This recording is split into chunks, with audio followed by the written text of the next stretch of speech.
El tema principal de todos los finales de peón es su transformación en dama. Como es lógico, solo ofrecen interés las posiciones donde este objetivo se consigue superando las dificultades. Cuando resulta imposible a causa de una defensa acertada, o bien en algunos otros casos, debido a las peculiaridades de la posición. Los finales de peones pueden subdividirse en dos grupos: dinámicos y bloqueados. En el primer grupo, juegan un papel importante los peones móviles, secundados habitualmente por el rey. En el segundo grupo, los peones permanecen inmóviles bien por bloquearse mutuamente, bien por no poder moverse bajo la amenaza de captura evidente. Como es lógico, en finales de este último tipo maniobran tan solo los reyes, tratando de ocupar ciertas posiciones decisivas y ventajosas. En la práctica se conocen posiciones de tipo intermedio. Su inclusión en uno de los dos grupos fundamentales depende del grado de movilidad que aún poseen los peones. Sin embargo, en todas las circunstancias, es decir, en finales de cualquier tipo, los reyes desempeñan un papel importante. Y, con frecuencia decisivo. Atacando y defendiendo los puntos débiles. Es decir, las casillas críticas, de la posición. Estos puntos, cuya ocupación determina el resultado de la partida. O, por lo menos, la realización de un importante objetivo intermedio, suele llamarse puntos clave. Un factor decisivo del juego suele ser el grado de proximidad o lejanía de los reyes de los puntos críticos, o clave. Debido a lo cual nace el concepto de distancia crítica. Las posibilidades de transformar el peón. Los puntos claves de la posición, las distancias que median entre los reyes y esos puntos determinan, en lo fundamental, el contenido estratégico de casi todos los finales de peón. En los ejemplos concretos expuestos a continuación explicamos los principios arriba indicados. Casillas críticas o clave. Puntos de invasión. Para comprender mejor los principios fundamentales de la teoría de finales de ajedrez, examinemos algunos ejemplos elementales. En el ejemplo 1, las blancas consiguen triunfar en el caso de que consigan coronar al peón. Moviendo las blancas, resulta posible. Por ejemplo, peón C7, rey D7, rey B7. Y luego promocionan el peón en C8. Si el rey blanco ocupase la casilla D6, después de peón C7, rey B7, obtendríamos el mismo resultado con rey blanco en D7. Sin embargo, si la salida fuese de las negras, jugando rey B8, o rey D8, estando el rey blanco en D6, las blancas al jugar C7, las negras hacen tablas. ¿Cómo se explica esto?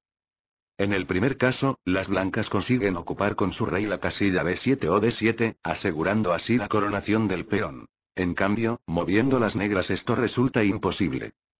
Estaremos en lo cierto al afirmar que la ocupación por el rey de la casilla B7 o D7 decide la partida. Estas casillas se llaman críticas, ya que su ocupación por el rey blanco pone a las negras en situación crítica. Más justo sería calificarlas de posiciones clave, ya que su posesión asegura el objetivo que se persigue, es decir, la coronación del peón. Si les hubiese tocado jugar a las negras, la partida sería tablas, ya que el rey negro no habría permitido la ocupación de las casillas clave. La posición del rey negro frente al blanco se llama, en términos ajedrecísticos, oposición. Así pues, la oposición es un procedimiento táctico, un medio de lucha por las posiciones clave. Pero, como veremos más tarde, no es, ni mucho menos, el único. En el diagrama 1 vemos que la conversión del peón en dama se reduce a la lucha por la posesión de casillas particularmente importantes y decisivas. Veamos ahora el diagrama 2. Un simple análisis nos hace ver que las blancas ganan independientemente de la salida. Es decir, que en este caso la oposición no juega un papel decisivo. Lo mismo resulta si el rey blanco está en B6.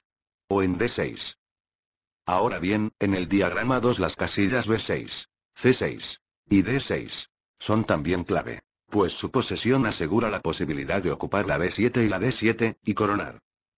Resultado de ello es que el peón C5, que se encuentra en la otra mitad del tablero, obtiene un sistema de casillas clave indicados en el diagrama 3.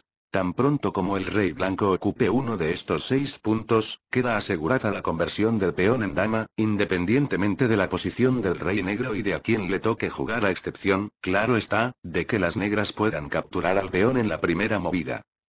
La única razón de que las casillas B6, C6 y D6 sean críticas para las negras se debe a que su rey está limitado en sus movimientos por su proximidad a la banda del tablero. En el diagrama 2, donde el peón ha pasado ya de la mitad del tablero, las negras pierden después de rey B6, rey B8, peón C6, rey C8, peón C7, las negras pierden por zugzwang, ya que no tienen casillas para retroceder.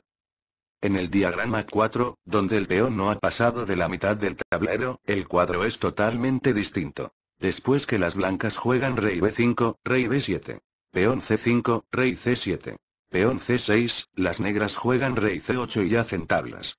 Así pues, si el rey blanco domina las casillas B5, C5 y D5, la posición no es peligrosa para las negras. Son críticas para ellas las casillas B6, C6 y D6, situadas fila por medio del peón en la misma vertical, y en las dos vecinas. La ocupación de uno de esos campos clave por el rey blanco asegura la coronación del peón. Si en el diagrama 4 les toca jugar a las negras, se ven obligadas a ceder inmediatamente al rey blanco uno de los puntos de invasión a la fila siguiente. Es decir, la casilla B6 o D6. Esto se denomina movimiento envolvente. Y después de lo cual toda resistencia es vana. Si salen las blancas, no pueden ocupar ninguna casilla clave, ya que el rey negro toma la oposición y no deja paso al rey blanco. Luego examinaremos con más detalle estos finales. Por ahora nos limitaremos a formular los resultados obtenidos. A. El peón pasado tiene su sistema de escaques críticos, o de clave. B. Cuando el rey de la parte atacante ocupa una casilla clave, queda asegurado el objetivo de dicho final. La coronación del peón. C. En esta clase de finales se lucha fundamentalmente, por la posesión de casillas claves.